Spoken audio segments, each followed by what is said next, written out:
नमस्कार, IBN 7 के इस खास शो में आपका स्वागत है। मैं हूं राजीव मसंद। एक ऐसी आवाज जिसने 6 दशकों तक संगीत की दुनिया को सुरों से नवाजा है, वो आवाज जिसने दुनिया भर के लोगों को कभी हंसाया तो कभी रुलाया है, जिसे सुनकर कभी प्रधानमंत्री की आंखों में आंसू आए तो कभी सरहद पर जवानों को हौसला मिला। वो आवाज है देश की आवाज, यानी कि वॉइस ऑफ इंडिया, यानी कि महान गायिका लता मंगेशकर। दादा दीदी, वेलकम टू द शो। जी, आपका स्वागत है इस शो में। आप हमारे स्टूडियो में आई, बहुत बहुत धन्यवाद। बड़ी कृपा आपकी। थैंक यू दीदी।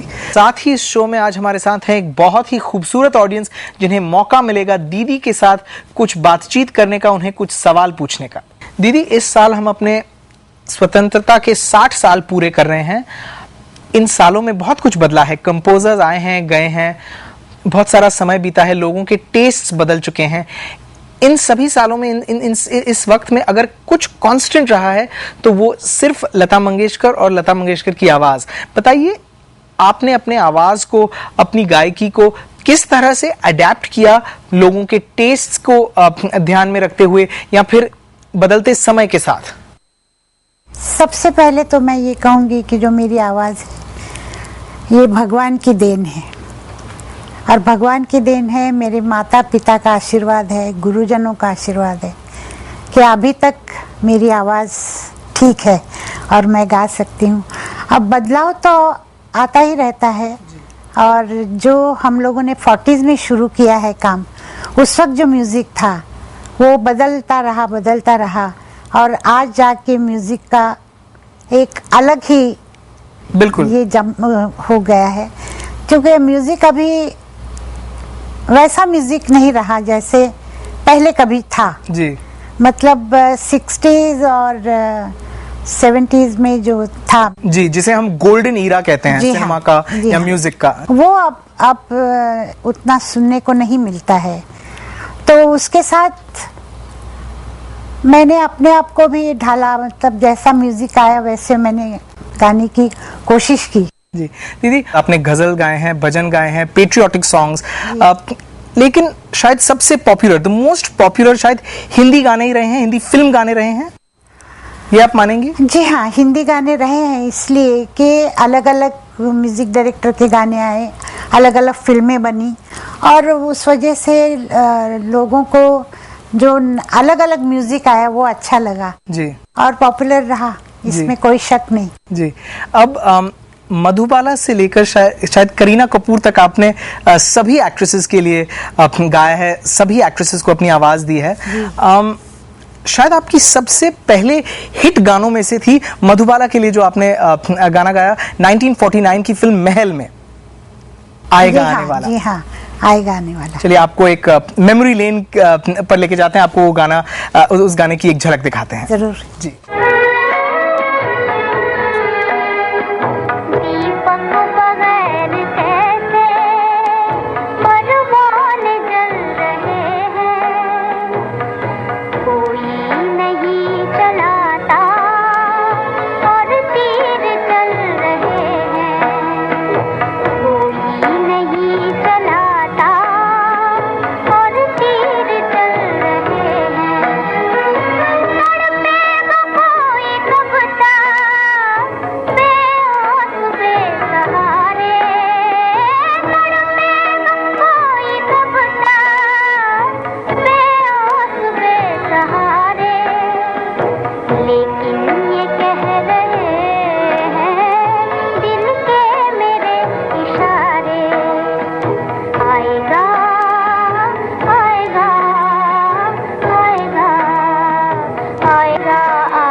दीदी, आपने हमेशा कहा कि वो आपके सबसे पसंदीदा गानों में से एक है, क्या अभी भी आप वही मानती हैं?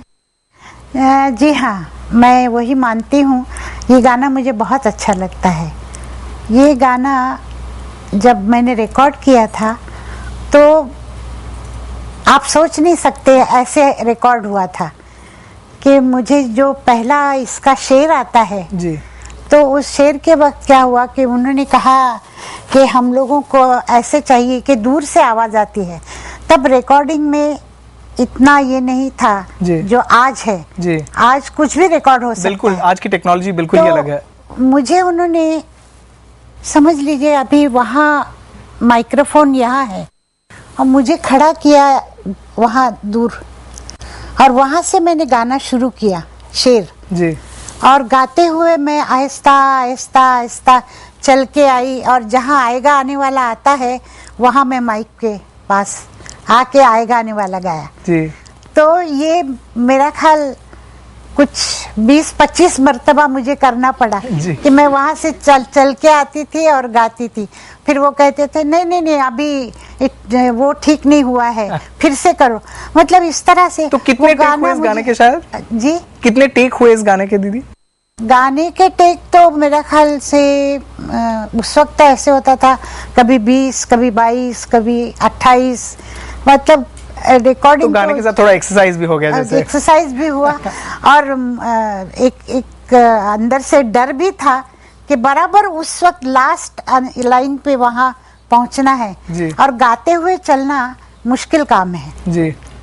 मतलब मुझे नहीं आता है। जी। खड़े होके गाऊं तो मैं गा सकती हूँ, जी। पर चल के गाऊं ये थोड़ा मुश्किल था, पर वो करना पड़ा और इसलिए वो गाना याद रहा। हमारे पास एक सवाल है अर्चना पारुलकर से।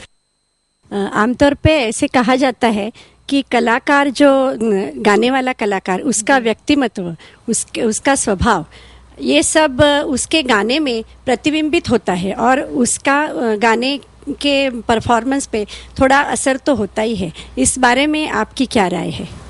मेरी राय यही है कि ये कहना सही है, क्योंकि इंसान जो होता है उसके अंदर जो जो भावनाएं होती हैं वो उसके म्यूज़िक में ज़रूर नज़र आती है, ज़रूर गाने में। मतलब मैं जब गाती हूँ तो ऐसे गाने मेरे पास पहले आया करते थे जो मतलब थोड़े चीप टाइप के गाने वगैरह, डांस के गाने, तो मैं साफ कहती थी कि मैं गाऊंगी नहीं।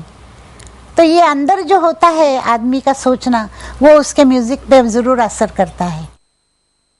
चलिए इस वक्त हम लेंगे छोटा सा break. We going to go into a short break. When we come back we will continue talking with Lata Mangeshkar